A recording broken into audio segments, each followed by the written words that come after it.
The $30,000 Bequest by Mark Twain. Chapter 1. Lakeside was a pleasant little town of 5 or 6,000 inhabitants, and a rather pretty one too, as towns go in the far west. It had church accommodation for 35,000, which is the way of the far west and the south, where everybody is religious and where each of the Protestant sects is represented and has a plant of its own. Rank was unknown in Lakeside, unconfessed anyway. Everybody knew everybody and his dog, and a sociable friendliness was the prevailing atmosphere. Saladin Foster was bookkeeper in the principal store and the only high salaried man of his profession in Lakeside. He was 35 years old now. He had served that store for 14 years. He had begun in his marriage week at $400 a year and had climbed steadily up. $100 a year for 4 years. From that time forth, his wage had remained 800, a handsome figure indeed, and everybody considered that he was worth it. His wife, Electra, was a capable helpmeet, although like himself, a dreamer of dreams and a private dabbler in romance. The first thing she did after her marriage, child as she was, aged only 19, was to buy an acre of ground on the edge of the town and pay down the cash for it. $25, all her fortune. Saladin had less by 15. She instituted a vegetarian garden there, got it farmed in shares by the nearest neighbor, and made it pay her 100% a year. Out of Saladin's first year's wage, she put $30 in the savings bag, 6 out of his second, 100 out of his third, 150 out of his fourth. His wage went to 800 a year then, and meantime, two children had arrived and increased the expenses, but she banked 200 a year from the salary. Nevertheless, henceforth, when she had been married 7 years, she built and furnished a pretty and comfortable $2,000 house in the midst of a garden acre, paid half of the money down, and moved her family in. 7 years later, she was out of debt and had several $100s out earning its living. Earning it by the rise in landed estate, for she had long ago bought another acre or two and sold the most of it at a profit to pleasant people who were willing to build and would be good neighbors and furnish a general comradeship for herself and her growing family. She had an independent income from safe investments of about $100 a year. Her children were growing in years and grace, and she was a pleased and happy woman. Happy in her husband, happy in her children, and the husband and the children were happy in her. It is at this point that this history begins. The youngest girl, Clytemnestra, called Clytie for short, was 11. Her sister, Gwendolen, called Gwen for short, was 13. Nice girls and comely. The names betray the latent romance tinge in the parental blood. The parent's name indicates that the tinge was an inheritance. It was an affectionate family, hence all four of its members had pet names. Saladin's was a curious and unsexing one, Sally, and so was Electra's, Alec. All day long, Sally was a good and diligent bookkeeper and salesman.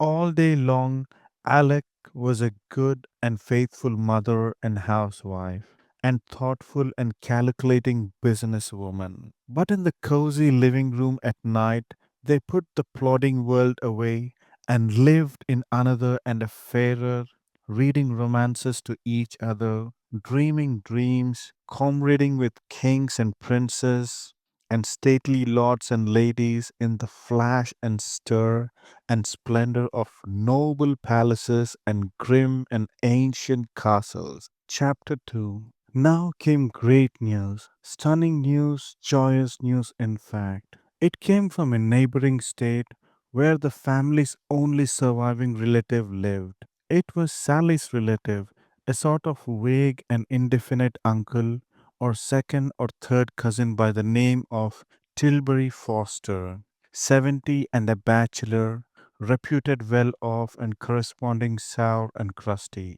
Sally had tried to make up to him once by letter in a bygone time and had not made that mistake again. Tilbury now wrote to Sally saying he should shortly die and should leave him $30,000 cash, not for love, but because money had given him most of his troubles and exasperations, and he wished to place it where there was good hope that it would continue its malignant work. The bequest would be found in his will and would be paid over, provided that Sally should be able to prove to the executors that he had taken no notice of the gift by spoken word or by letter, had made no enquiries concerning the moribund's progress towards the everlasting tropics, and had not attended the funeral. As soon as Alec had partially recovered from the tremendous emotions created by the letter, she sent to the relative's habitat and subscribed for the local paper. Man and wife entered into a solemn pact now to never mention the great news to anyone while the relative lived, lest some ignorant person carry the fact to the deathbed and distort it and make it appear that they were disobediently thankful for the bequest. And just the same as confessing it and publishing it right in the face of the prohibition. For the rest of the day, Sally made havoc and confusion with his books, and Alec could not keep her mind on her affairs, not even take up a flower pot or book or a stick of wood without forgetting what she had intended to do with it. For both were dreaming. $30,000. All day long, the music of these inspiring words sang through those people's heads. From his marriage day forth, Alec's grip had been up the purse, and Sally had seldom known what it was to be privileged to squander a dime on non necessities. $30,000. The song went on and on. A vast sum, an unthinkable sum. All day long, Alec was absorbed in planning how to invest it, Sally in planning how to spend it. There was no romance reading that night. The children took themselves away early, for their parents were silent, distraught, and strangely unentertaining. The good night kisses might as well have been impressed upon vacancy, for all the response they got. The parents were not aware of the kisses, and the children had been gone an hour before their absence was noticed. Two pencils had been busy during that hour, note making, in the way of plans. It was Sally who broke the stillness at last. He said with exultation, "Ah, it'll be grand, Alec. Out of the first thousand, we'll have a horse and a buggy for summer, and a cutter and a skin lap robe for winter." Alec responded with decision and composure. Out of the capital? Nothing of the kind, nothing if it was a million. Sally was deeply disappointed. The glow went out of his face. "Oh, Alec," he said reproachfully, "we have always worked so hard and been so scrimped, and now that we are rich, it does seem." He did not finish, for he saw her eyes soften. His supplication had touched her. She said with gentle persuasiveness, "We must not spend the capital, dear. It would not be wise. Out of the income from it, that will answer, Alec. How dear and good you are. There will be a noble income, and if we can spend that, not all of it, dear, not all of it, but you can spend a part of it. That is a reasonable part. But the whole of the capital, every penny of it, must be put right to work and kept at it. You see the reasonableness of that, don't you?" "Why, yes, yes, of course. But we'll have to wait so long. 6 months before the first interest falls due." Yes, maybe longer. Longer, Alec? Why? Don't they pay half yearly? That kind of an investment, yes, but I shall not invest in that way. What way then? For big returns. Big? That's good. Go on, Alec. What is it? Coal, the new mines canal. I mean to put in 10,000 ground floor. When we organize, we'll get 3 shares for one. By George, but it sounds good, Alec. Then the shares will be worth how much and when? About a year, they'll pay 10%, half yearly, and be worth 30,000. I know all about it. The advertisement is in the Cincinnati paper here. Land 30,000 for 10 in a year? Let's jam in the whole capital and pull out 90. I'll write and subscribe right now. Tomorrow it may be too late.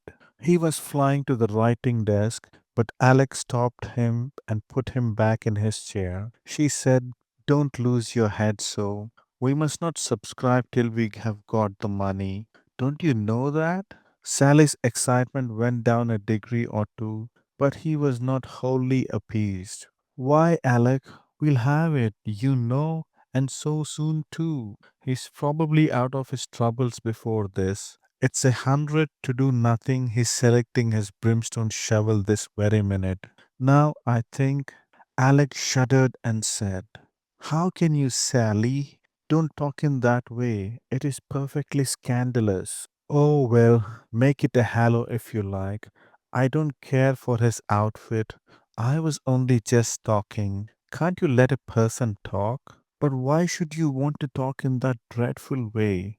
How would you like to have people talk so about you and you not cold yet?" "Not likely to be for one while, I reckon. If my last act was giving away money for the sake of doing somebody a harm with it. But never mind about Tilbury, Alec. Let's talk about something worldly. It does seem to me that the mine is the place for the whole 30. What's the objection? All the eggs in one basket.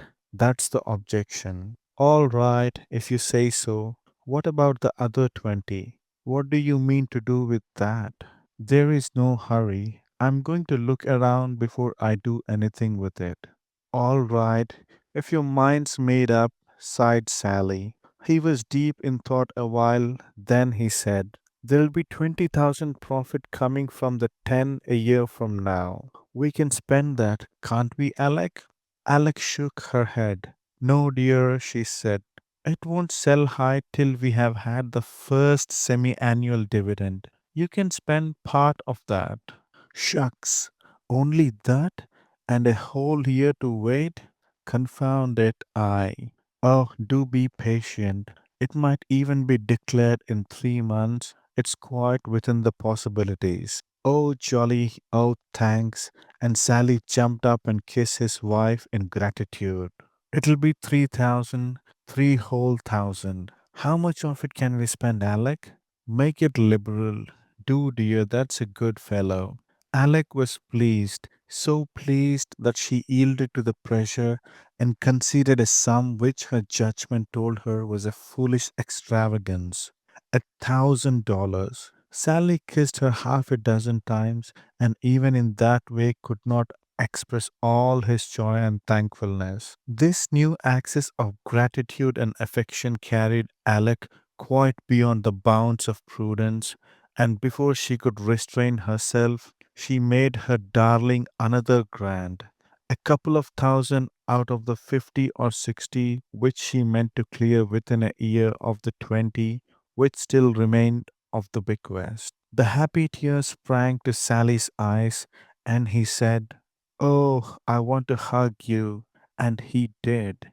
Then he got his notes and sat down and began to check off for first purchase the luxuries which he should earliest wish to secure: horse, buggy, cutter, lap robe, patent leathers, dog, plug hat, church pew, stem winder, new teeth. Say, Alec?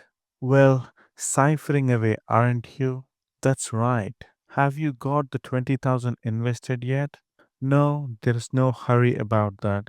I must look around first and think. But you are ciphering. What's it about? Why, I have to find work for the 30,000 that comes out of the coal, haven't I? Scott, what a head. I never thought of that. How are you getting along? Where have you arrived? Not very far. 2 years or three. I've turned it over twice, once in oil and once in wheat. Why, Alec, it's splendid. How does it aggregate? I think, well, to be on the safe side, about 180,000 clear, though it will probably be more. My, isn't it wonderful? By gracious, luck has come our way at last. After all the hard sledding, Alec. Well, I'm going to cash in a whole 300 on the missionaries. What real right have we care for expenses? You couldn't do a nobler thing, dear. And it's just like your generous nature, your unselfish boy. The praise made Sally poignantly happy, but he was fair and just enough to say it was rightfully due to Alec rather than to himself.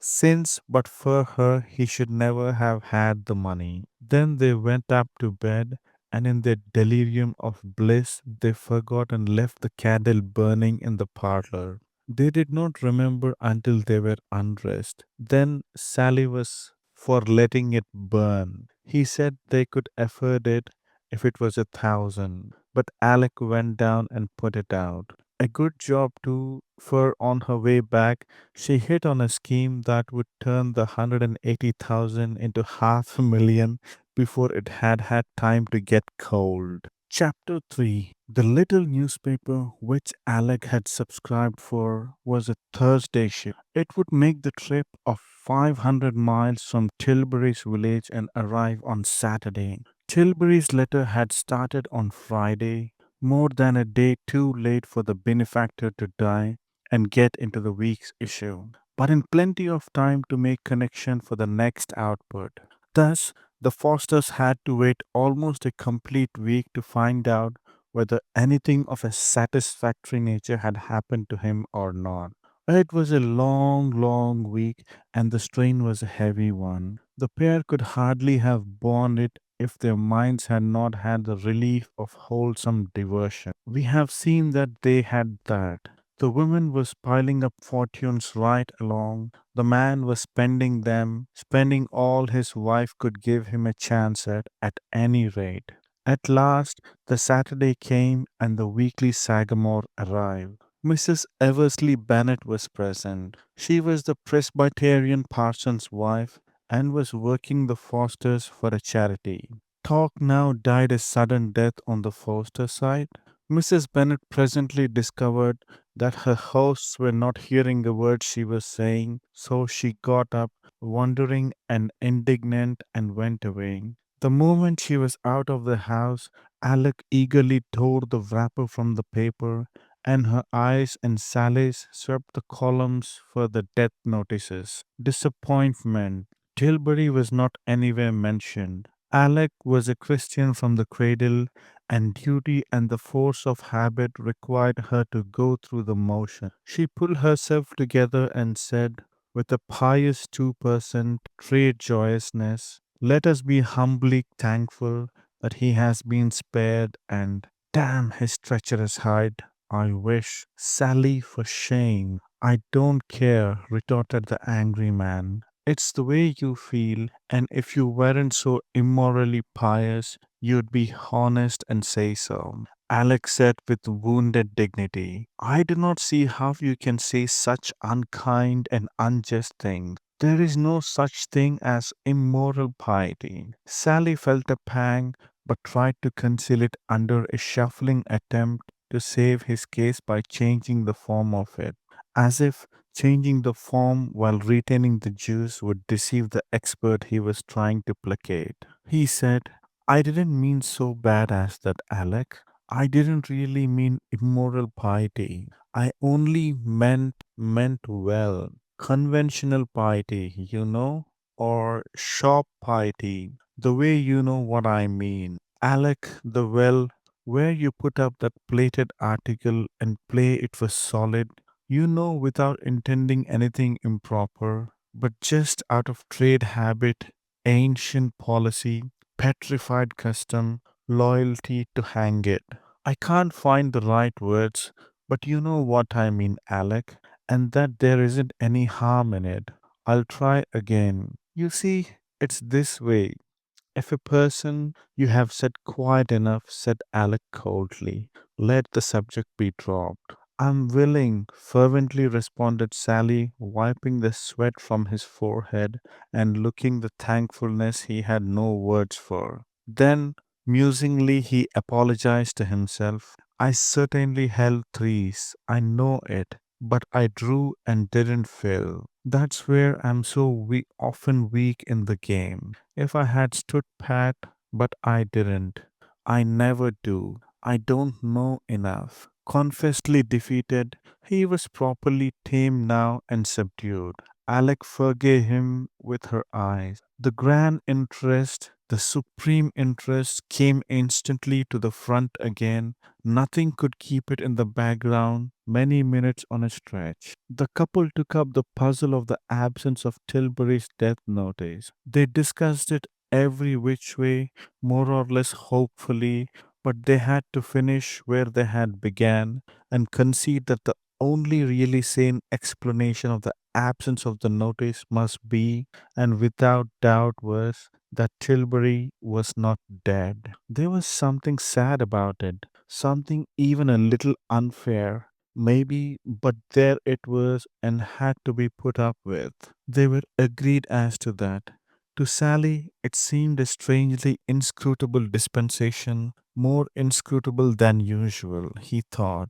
One of the most unnecessary inscrutable he could call to mind, in fact, and said so with some feeling. But if he was hoping to draw Alec, he failed. She reserved her opinion if she had one. She had not the habit of taking injudicious risks in any market, worldly or other. The pair must wait for next week's paper. Tilbury had evidently postponed. That was their thought and their decision. So they put the subject away and went about their affairs again with a good heart as they could. Now, if they had but known it, they had been wronging Tilbury all the time. Tilbury had kept faith, kept it to the letter. He was dead. He had died to schedule. He was dead more than 4 days now and used to it. Entirely dead, perfectly dead, as dead as any other person in the cemetery. Dead in abundant time to get into that week's Sagamore too, and only shut out by an accident. An accident which could not happen to a metropolitan journal, but which happens easily to a poor little village rag like the Sagamore. On this occasion, just as the editorial page was being looked up, a gratis quart of strawberry ice water arrived from Hostetter's Ladies and Gents Ice Cream Parlors, and the stickful of rather chilly regret over Tilbury's translation got crowded out to make room for the editor's frantic gratitude. On its way to the standing galley, Tilbury's notice got pied. Otherwise, it would have gone into some future edition, for weekly sagamores do not waste live matter, and in their galleys, live matter is immoral unless a pie accident intervenes. But a thing that gets pied is dead, and for such there is no resurrection. Its chance of seeing print is gone for ever and ever. And so, let Tilbury like it or not, let him rave in his grave to his fill. No matter, no mention of his death would ever see the light in the weekly Sagamore. Chapter 4. 5 weeks drifted tediously along. The Sagamore arrived regularly on the Saturdays, but never once contained a mention of Tilbury Foster. Sally's patience broke down at this point, and his head resentfully. Damn his livers, he is immortal. Alec gave him a very severe rebuke and added with an icy solemnity, how would you feel if you were suddenly cut off just after such an awful remark had escaped out of you? Without sufficient reflection, Sally responded, I'd feel I was lucky I hadn't got caught with it in me. Pride had forced him to say something, and as he could not think of any rational thing to say, he flung that out. Then he stole a base, as he called it, that is, slipped from the presence to keep from being brayed in his wife's discussion mortar. 6 months came and went. The Sagamore was still silent about Tilbury. Meantime, Sally had several times thrown out a feeler, that is, a hint that he could like to know. Alec had ignored the hints. Sally now resolved to brace up and risk a frontal attack. So he squarely proposed to disguise himself and go to Tilbury's village and surreptitiously find out as to the prospects. Alec put her foot on the dangerous project with energy and decision. She said, "What can you be thinking of? You do keep my hands full. You have to be watched all the time like a little child to keep you from walking into the fire. You'll stay right where you are." "Why, Alec?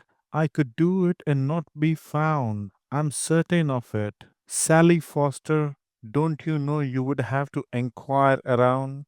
"Of course, but what of it? Nobody would suspect who I was." "Oh, listen to the man. Some day you have got to prove to the executors that you never inquired." "What then?" He had forgotten that detail. He didn't reply. "There wasn't anything to say," Alec added. "Now then, drop that notion out of your mind and don't ever meddle with it again. Tilbury set that trap for you. Don't you know it's a trap? He is on the watch and fully expecting you to blunder into. Well, he's going to be disappointed, at least while I'm on deck, Sally. Well, as long as you live, if it's 100 years, don't you ever make an enquiry. Promise?" "All right," with a sigh and reluctantly. Then Alex softened and said, "Don't be impatient. We are prospering. We can wait. There is no hurry. Our small dead certain income increases all the time, and as to the futures, I have not made a mistake yet. They are piling up by the thousands and tens of thousands. There is not another family in the state with such prospects as ours. Already we are beginning to roll in eventual wealth. You know that, don't you?" "Yes, Alec, it's certainly so." "Then be grateful for what God is doing for us and stop worrying. You do not believe we could have achieved these prodigious results without His special help and guidance, do you?" Hesitatingly, "No, I suppose not." Then, with feeling and admiration, "And yet, when it comes to judiciousness in watering a stalk or putting up a hand to skin walls, I don't give in that you need an outside amateur help if I do wish I—" "Oh, do shut up. I know you do not mean any harm or any irreverence, poor boy.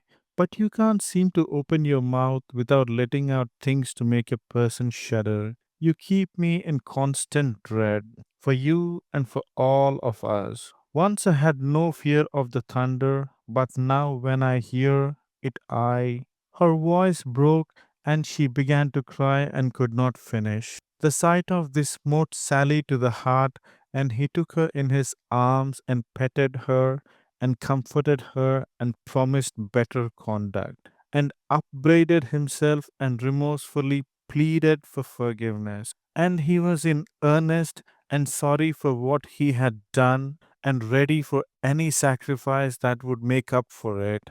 And so, in privacy, he thought long and deeply over the matter, resolving to do what should seem best. It was easy to promise reform. Indeed, he had already promised it. But would that do any real good? Any permanent good? No. It would be but temporary. He knew his weakness and confessed it to himself with sorrow. He could not keep the promise. Something surer and better must be devised, and he devised it.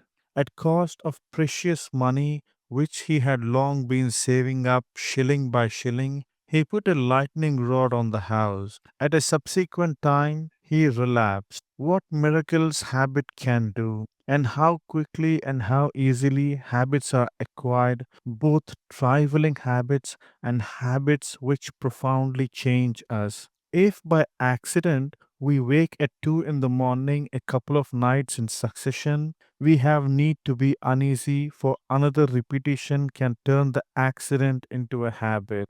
And a month's dallying with whiskey, but we all know these commonplace facts. The castle building habit, the daydreaming habit, how it grows, what a luxury it becomes, how we fly to its enchantments at every idle moment, how we revel in them, steep our souls in them, intoxicate ourselves with these beguiling fantasies. Oh, yes, and how soon and how easily our dream life and our material life become so intermingled and so fused together that we can't quite tell which is which anymore. By and by, Alex subscribed to a Chicago daily and for the Wall Street Pointer.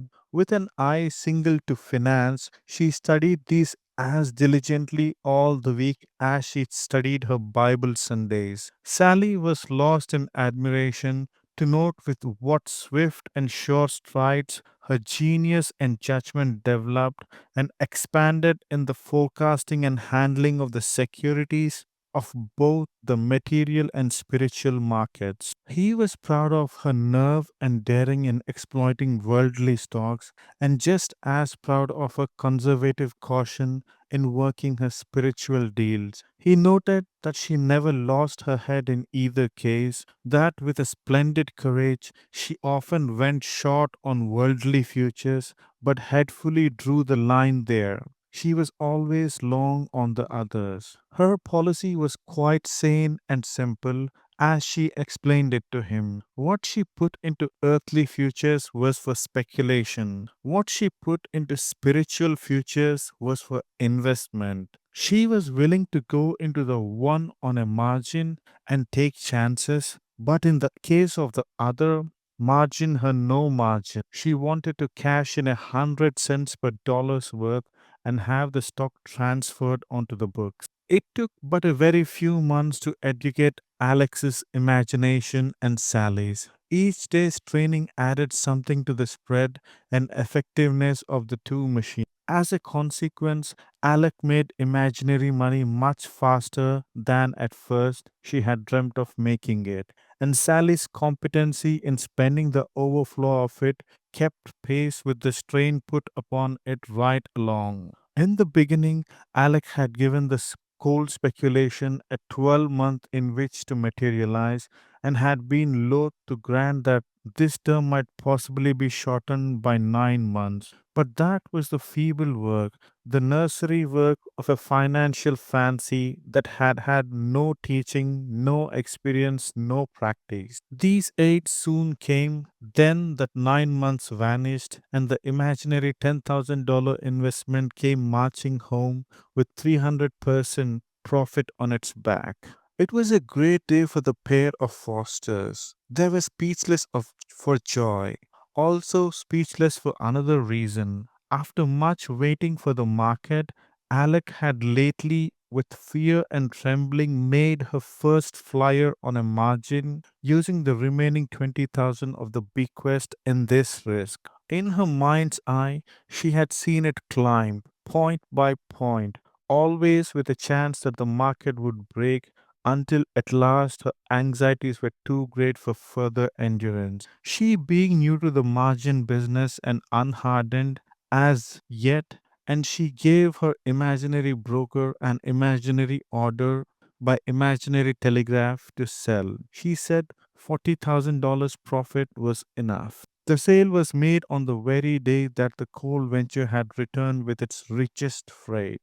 As I have said, the couple were speechless. They sat dazed and blissful that night, trying to realize that they were actually worth $100,000 in clean imaginary cash. Yet so it was. It was the last time that ever Alec was afraid of a margin, at least afraid enough to let it break her sleep and pale her cheek to the extent that this first experience in that line had done. Indeed, it was a memorable night. Gradually, the realization that they were rich sank securely home into the souls of the pair. Then they began to place the money. If we could have looked out through the eyes of these dreamers, we should have seen their tidy little wooden house disappear and two-story brick with a cast iron fence in front of it take its place. We should have been a three-globed gas chandelier grown down from the parlor ceiling. We should have been seen the homely rag carpet turn into the noble Brussels, $1.50 a yard. We should have seen the plebeian fireplace vanish away and a recurve big base burner with icing glass windows take position and spread awe around. And we should have seen other things too, among them the buggy, the lap robe, the stovepipe hat, and so on. From that time forth, although the daughters and the neighbors saw only the same old wooden house there, it was a two-story brick to Alec and Sally, and not a night went by that Alec did not worry about the imaginary gas bills and get for all comfort Sally's reckless retort. What of it? We can afford it. Before the couple went to bed that first night that they were rich, they had decided that they must celebrate. They must give a party. That was the idea. But how to explain it to the daughters and the neighbors? They could not expose the fact that they were rich. Sally was willing, even anxious to do it, but Alec kept her head and would not allow it. She said that although the money was as good as in, it would be as well to wait until it was actually in. On that policy, she took her stand and would not budge. The great secret must be kept, she said, kept from the daughters and everybody else. The pair were puzzled. They must celebrate, they were determined to celebrate. But since the secrets must be kept, what could they celebrate? No birthdays were due for 3 months. Tilbury wasn't available. Evidently, he was going to live forever. What the nation could they celebrate? That was Sally's way of putting it, and he was getting impatient too and harassed. But at last he hit it, just by sheer inspiration, as it seemed to him, and all their troubles were gone in a moment. They would celebrate the discovery of America. A splendid idea. Alec was almost too proud of Sally for words. She said she never would have thought of it. But Sally, although he was bursting with delight in the compliment and with wonder at himself, tried not to let on and said it wasn't really anything. Anybody could have done it. Whereat Alec, with a prideful toss of her happy head, said, "Oh, certainly, anybody could. Oh, anybody. Hosanna Dilkins, for instance, or maybe Albert Peanut.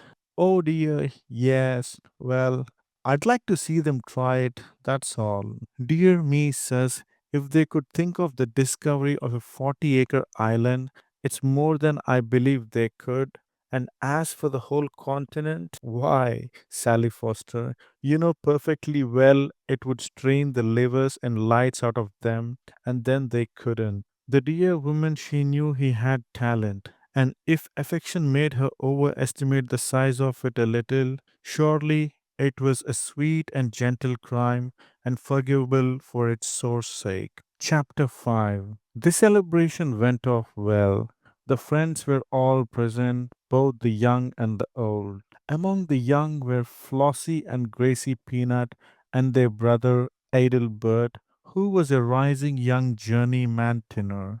Also, Hosanna Dilkins Jr., journeyman plasterer, just out of his apprenticeship. For many months, Adelbert and Hosanna had been showing interest in Gwendolen and Clytemnestra Foster, and the parents of the girls had noticed this with private satisfaction. But they suddenly realized now that that feeling had passed. They recognized that the changed financial conditions had raised up a social bar between their daughters and the young mechanics. The daughters could now look higher and must, yes, must. They need marry nothing below the grade of lawyer or merchant, Papa and Mama would take care of this. There must be no misalliances. However, these thinkings and projects of theirs were private and did not show on the surface and therefore threw no shadow upon the celebration. What showed upon the surface was a serene and lofty contentment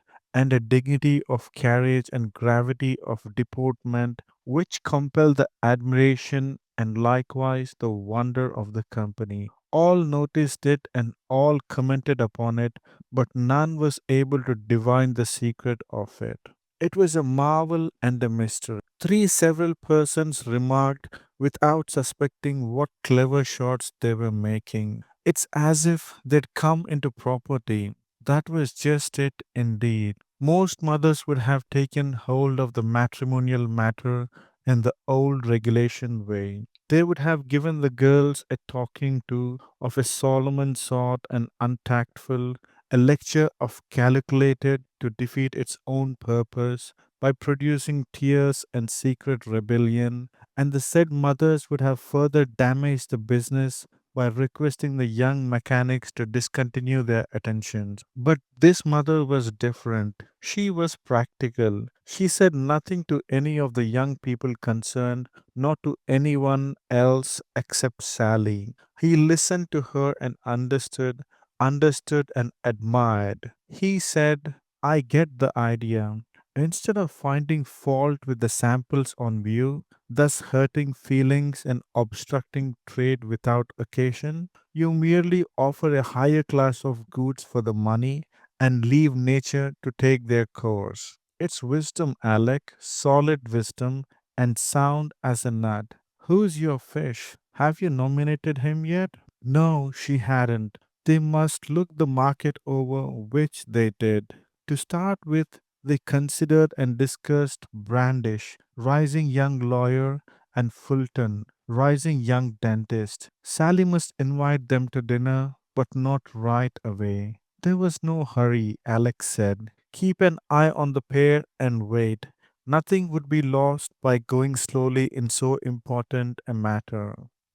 It turned out that this was wisdom too, for inside of 3 weeks, Alec made a wonderful strike which swelled her imaginary 100,000 to 400,000 of the same quality. She and Sally were in the clouds that evening. For the first time, they introduced champagne at dinner. Not real champagne, but plenty real enough for the amount of imagination expended on it. It was Sally that did it, and Alec weakly submitted. At bottom, both were troubled and ashamed, for he was a hired son of temperance, and at funerals wore an apron which no dog could look upon and retain his reason and his opinion. And she was a WCTU with all that implies of boiler iron virtue and unendurable holiness. But there it was, the pride of riches was beginning its disintegrating work. They had lived to prove once more a sad truth which had been proven many times before in the world, that whereas principle is a great and noble protection against showy and degrading vanities and vices, poverty is worth six of it. More than $400,000 to the good, they took up the matrimonial matter again. Neither the dentist nor the lawyer was mentioned. There was no occasion. They were out of the running, disqualified. They discussed the son of the pork packer and the son of the village banker. But finally, as in the previous case, they concluded to wait and think and go cautiously and sure. Luck came their way again. Alec, ever watchful, saw a great and risky chance and took a daring flyer.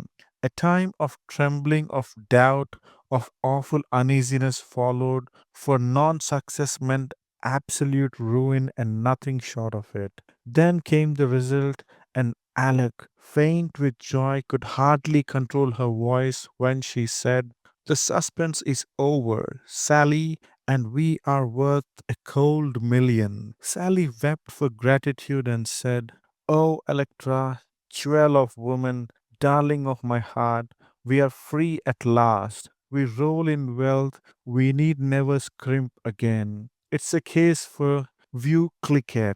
And he got out a pint of spruce beer and made sacrifice. He saying, "Damn the expense," and she rebuking him gently with reproachful but humid and happy eyes. They shelved the pork packer's son and the banker's son and sat down to consider the governor's son and the son of the congressman. Chapter 6. It were a weariness to follow in detail the leaps and bounds the Foster fictitious finances took from this time forth. It was marvelous, it was dizzying, it was dazzling. Everything Alec touched into fairy gold and heaped itself glittering towards the firmament. Millions upon millions poured in, and still the mighty stream flowed thundering along. Still its vast volume increased. 5 millions, 10 millions, 20, 30. Was there never to be an end? 2 years swept by in a splendid delirium, the intoxicated Fosters scarcely noticing the flight of time. They were now worth $300 million.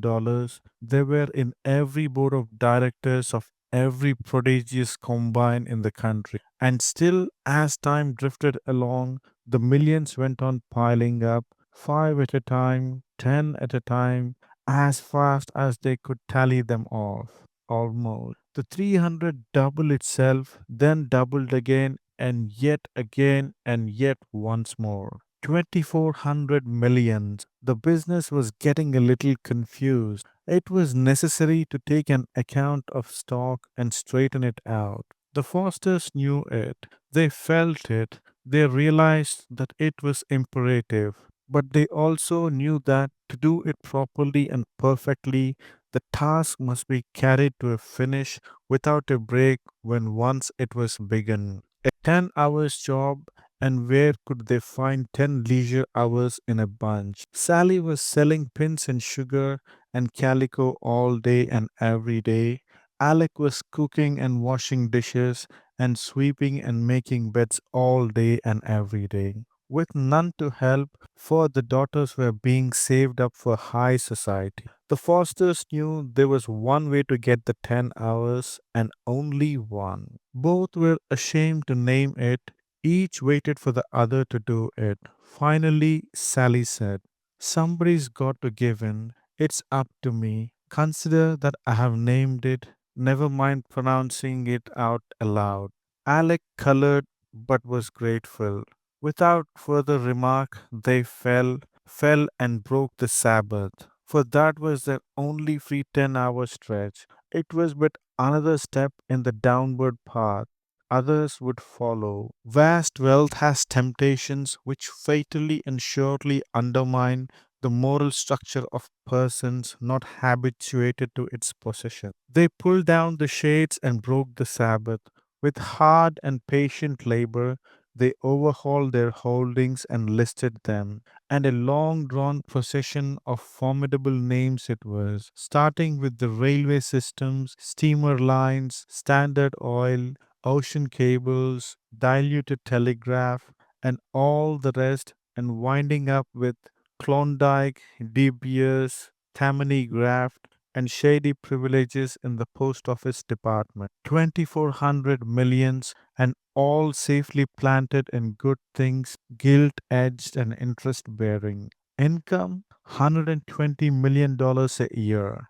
Alec fetched a long purr of soft delight and said, "Is it enough?" "It is, Alec. What shall we do? Stand pat? Retire from business?" "That's it. I am agreed. The good work is finished. We will take a long rest and enjoy the money." "Good, Alec." "Yes, dear. How much of the income can we spend?" "The whole of it." It seemed to her husband that a ton of chains fell from his limbs. He did not say a word. He was happy beyond the power of. After that, they broke the Sabbath right along as fast as they turned up. It is the first wrong step that counts. Every Sunday, they put in the whole day after morning service on inventions inventions of ways to spend the money. They got to continuing this delicious dissipation until past midnight, and at every signs Alec lavished millions upon great charities and religious enterprises, and Sally lavished like sums upon matters to which at first he gave definite names. Only at first. Later, the names gradually lost sharpness of outline and eventually faded into sunrise, thus becoming entirely but safely undescriptive. For Sally was crumbling. The place of these millions added seriously and most uncomfortably to the family expenses in tallow candles. For a while, Alec was worried. Then, after a little, she ceased to worry, for the occasion of it was gone. She was pained, she was grieved, she was ashamed, but she said nothing and so became an accessory. Sally was taking candles, he was robbing the store.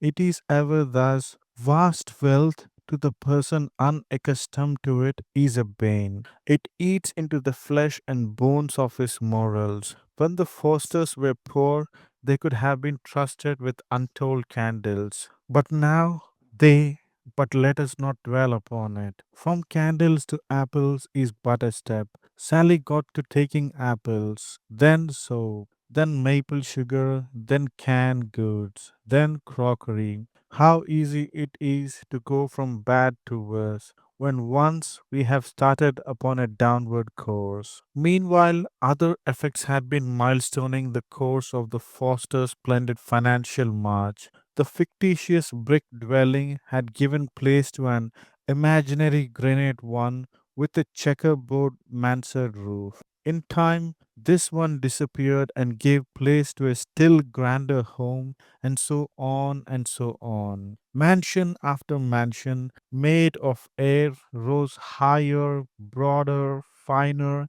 and each in its turn vanished away.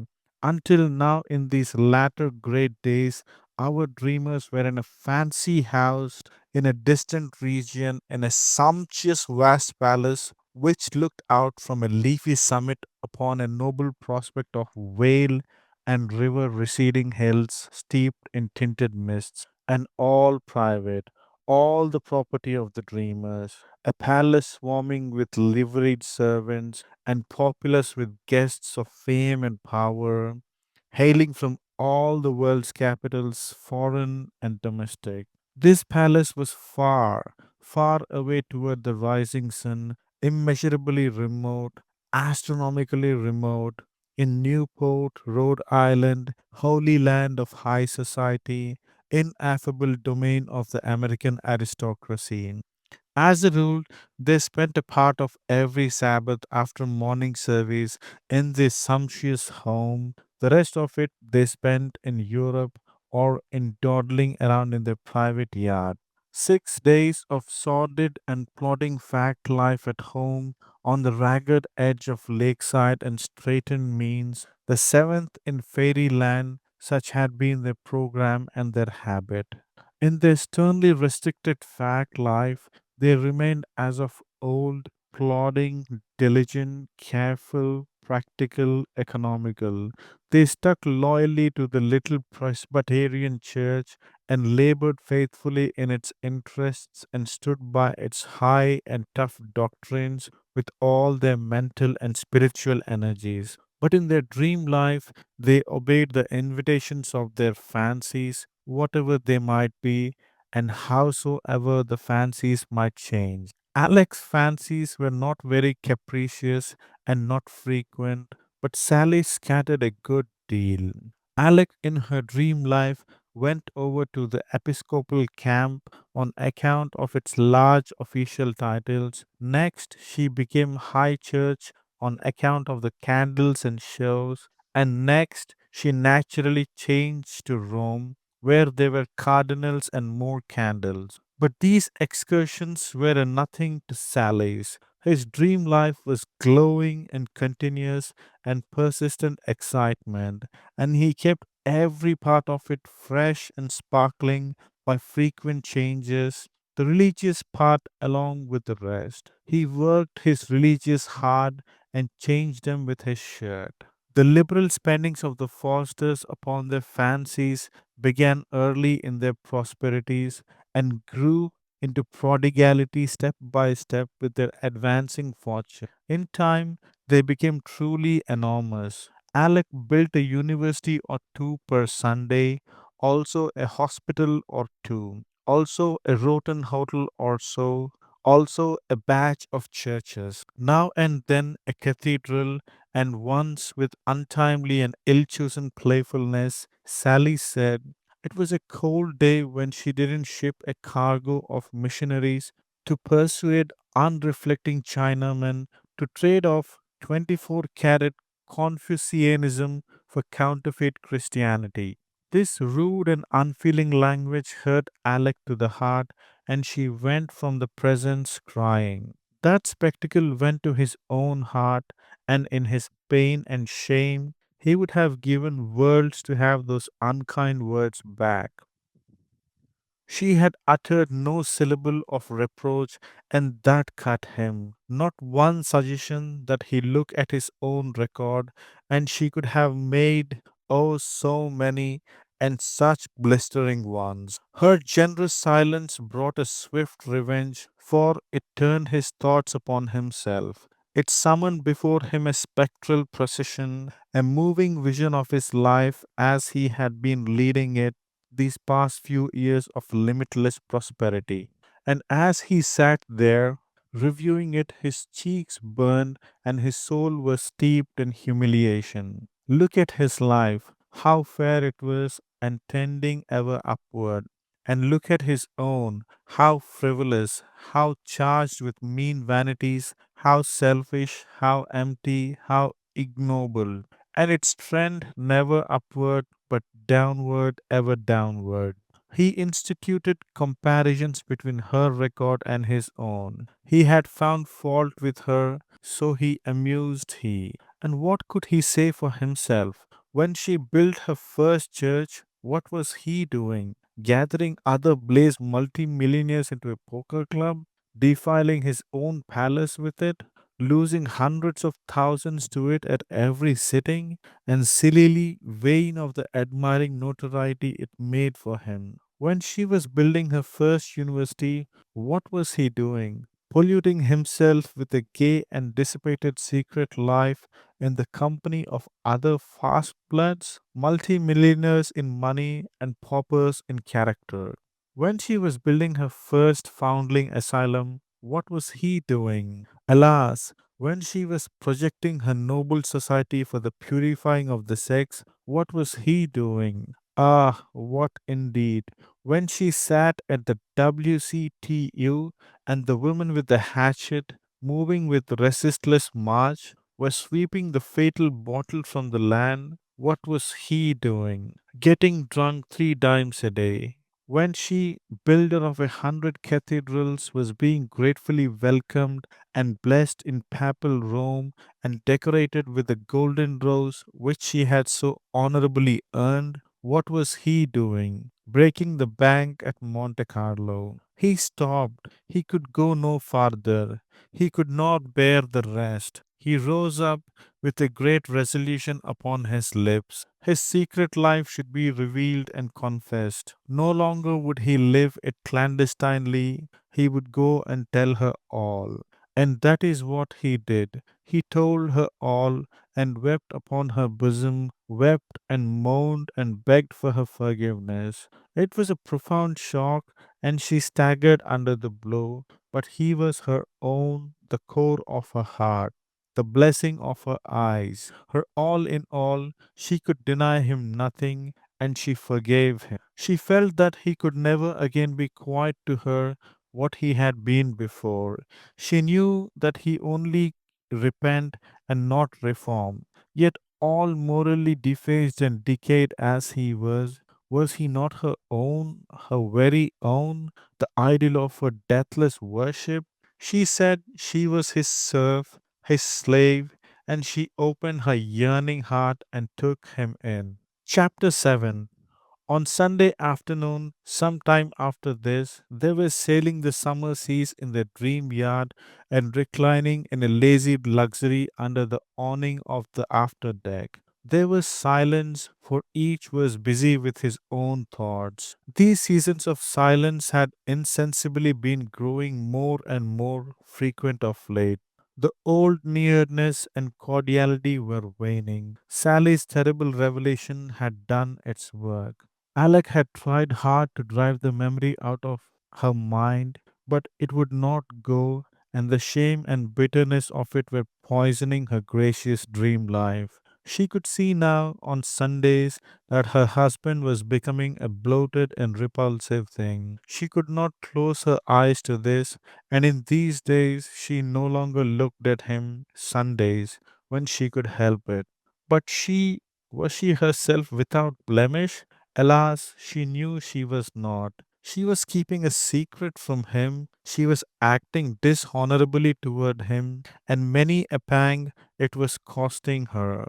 She was breaking the compact and concealing it from him. Under strong temptation, she had gone into business again. She had risked their whole fortune in a purchase of all the railway systems and coal and steel companies in the country on a margin, and she was now trembling every Sabbath hour lest through some chance word of hers he find it out. In her misery and remorse for this treachery, she could not keep her heart from going out to him in pity. She was filled with compunctions to see him lying there, drunk and contented, and never suspecting, trusting her with a perfect and pathetic trust, and she holding over him by a thread a possible calamity of so devastating a. Say, Alec? The interrupting words brought her suddenly to herself. She was grateful to have that persecuting subject from her thoughts, and she answered with much of the old time tenderness in her tone. Yes, dear. Do you know, Alec, I think we are making a mistake. That is, you are. I mean about the marriage business. He sat up, fat and froggy and benevolent, like a bronze Buddha, and grew earnest. Consider, it's more than 5 years you have continued the same policy from the start, with every rise always holding on for 5 points higher. Always, when I think we are going to have some weddings, you see a bigger thing ahead, and I undergo another disappointment. I think you are too hard to please. Someday we'll get left. First, we turned down the dentist and the lawyer. That was all right, it was sound. Next, we turned down the banker's son and the pork butcher's heir. Right again and sound. Next, we turned down the congressman's son and the governor's. Right as a trivet, I confess it. Next, the senator's son and the son of the vice president of the United States. Perfectly right. There's no permanency about those little distinctions. Then you went for the aristocracy, and I thought we had struck oil at last. Yes, we would have make a plunge at the 400 and pull in some ancient lineage, venerable, holy, ineffable, mellow with the antiquity of 150 years, disinfected of the ancestral odors and salt cord and pelts all of a century ago, and unsmirched by a day's work since, and then, why, then the marriages, of course. But no, all along comes a pair of real aristocrats from Europe, and straightway you throw over the half breeds. It was awfully discouraging, Alec. Since then, what a procession. You turn down the baronets for a pair of barons. You turn down the barons for a pair of viscounts. The viscounts for a pair of earls. The earls for a pair of marquises. The marquises for a brace of dukes. Now, Alec, cash in. You have played the limit. You have got a job lot of four dukes under the hammer of four nationalities, all sound in the wind and limb and pedigree, all bankrupt and in debt up to the ears. They come high, but we can afford it.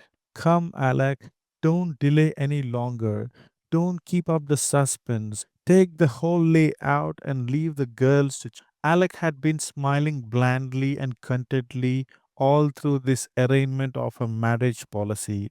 A pleasant light as of triumph, with perhaps a nice surprise peeping out through it, rose in her eyes, and she said, as calmly as she could, Sally, what would you say to royalty? Prodigious poor man, it knocked him silly, and he fell over the garboard strake and barked his shin on the cat heads. He was dizzy for a moment, then he gathered himself up and limped over and sat down by his wife and beamed his old time admiration and affection upon her in floods out of his bleary eyes. By George, he said fervently, Alec, you are great, the greatest woman in the whole earth.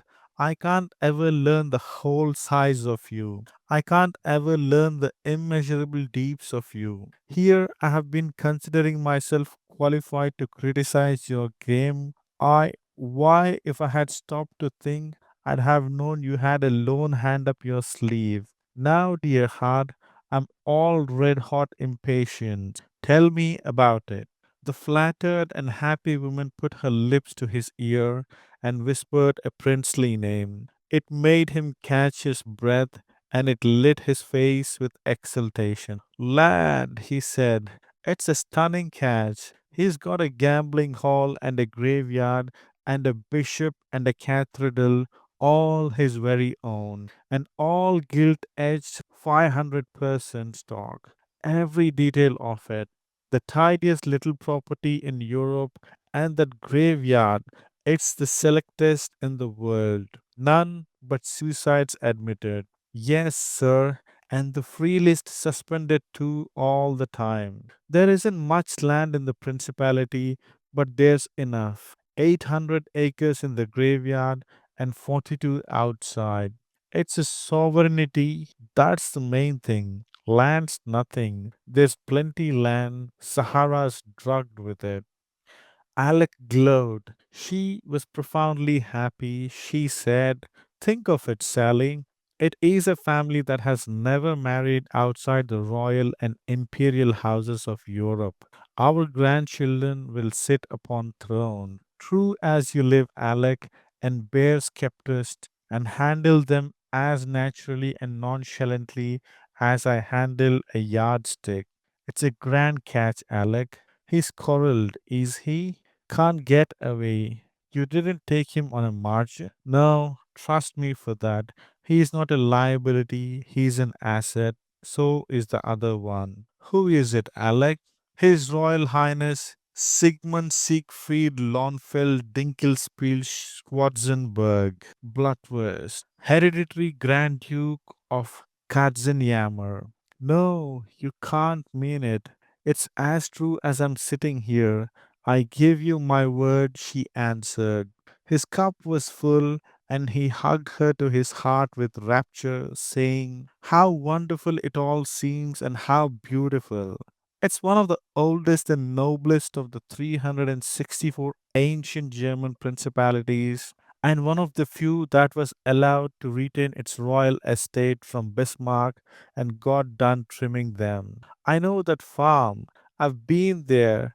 It's got a rope walk and a candle factory and an army, standing army, infantry and cavalry, three soldier and a horse. Alec, it's been a long wait and full of heartbreak and hope deferred. But God knows I'm happy now. Happy and grateful to you, my own, who have done it all. When is it to be? Next Sunday. Good. And we'll want to do these weddings up in the very regular style that's going. It's properly due to the royal qualities of the parties of the first part. Now, as I understand it, there is only one kind of marriage that is sacred to royalty, exclusive to royalty. It's the morganatic. What do they call it that for, Sally? I don't know, but anyway, it's royal and royal only. Then we will insist upon it. More, I will compel it. It is morganatic marriage or none. That settles it, said Sally, rubbing his hands with delight. And it will be the very first time in America, Alec. It will make Newport sick. Then they fell silent and drifted away upon their dream wings to the far regions of the earth to invite all the crowned heads and their families and provide greatest transportation to them. Chapter 8. During 3 days, the couple walked upon air with their heads in the clouds. They were but vaguely conscious of their surroundings. They saw all things dimly as through a veil. They were steeped in dreams. Often they did not hear when they were spoken to. They often did not understand when they heard. They answered confusedly or at random. Sally sold molasses by weight, sugar by the yard, and furnished soap when asked for candles. And Alec put the cat in the wash and fed milk to the soiled linen. Everybody was stunned and amazed and went about muttering, "What can be the matter with the Fosters?" 3 days then came even. Things had taken a happy turn, and for 48 hours, Alec's imaginary corner had been up, up, still up. Cost point was passed, still up and up and up. 5 points above cost, then 10, 15, 20.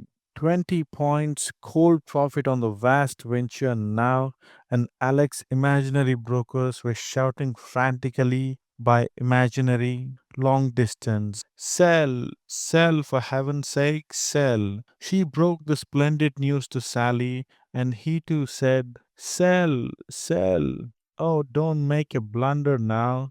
You own the earth. Sell, sell." But she set her iron will and lashed it amidships and said she would hold on for 5 points more if she died for it.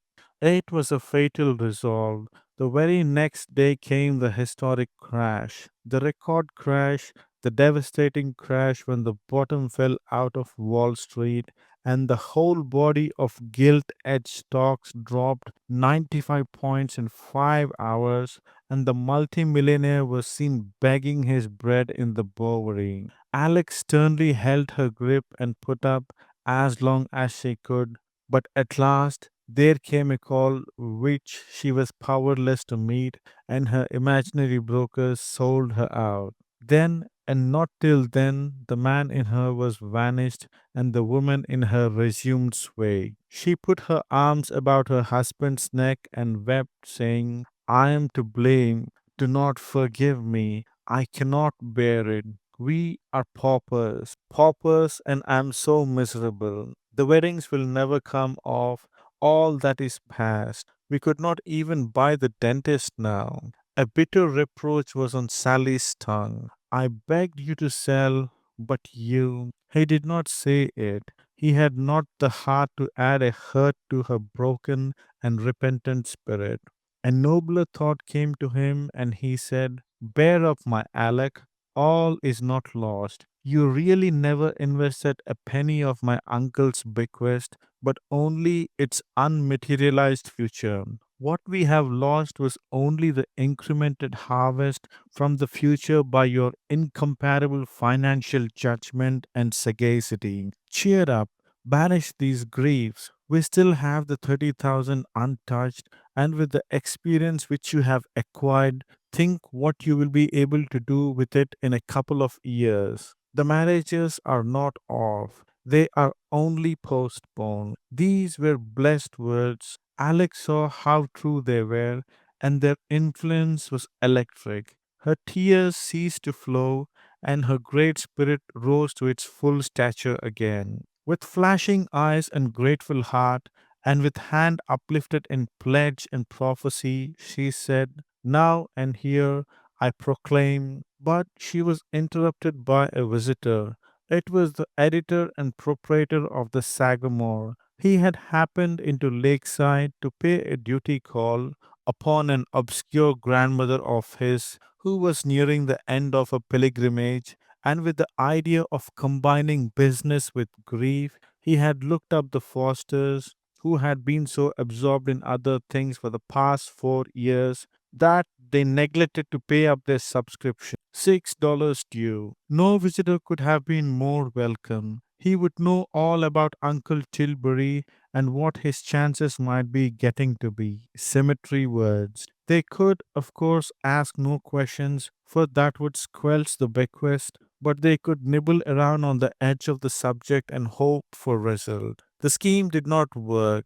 The obtuse editor did not know he was being nibbled at, but at last chance accomplished what art had failed in. An illustration of something under discussion which required the help of a metaphor, the editor said, Land, it's as tough as Tilbury Foster, as we say.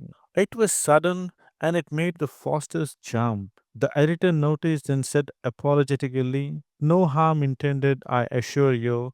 It's just a saying, just a joke. Nothing in it. Relation of yours? Sally crowded his burning eagerness down and answered with all the indifference he could assume. Ah, well, not that I know of, but we have heard of him. The editor was thankful and resumed his composure. Sally added, Is he well? Is he well? Why, bless you, he is in the shoal these 5 years. The Fosters were trembling with grief, though it felt like joy. Sally said noncommittally and tentatively, Ah, well, such is life, and none can escape.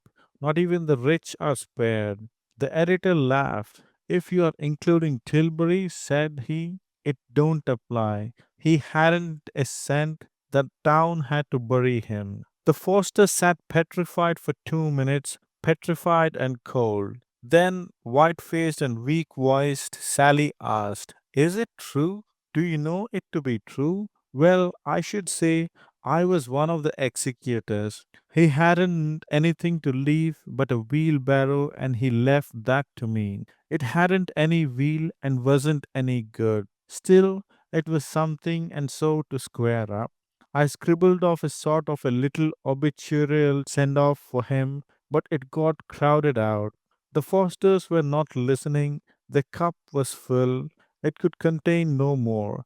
They sat with bowed heads, dead to all things but the ache of their hearts. An hour later, still they sat there, bowed, motionless, silent, the visitor long ago gone, they unaware. Then they stirred and lifted their heads wearily and gazed at each other wistfully, dreamily dazed. Then presently began to toddle to each other in a wandering and childish way.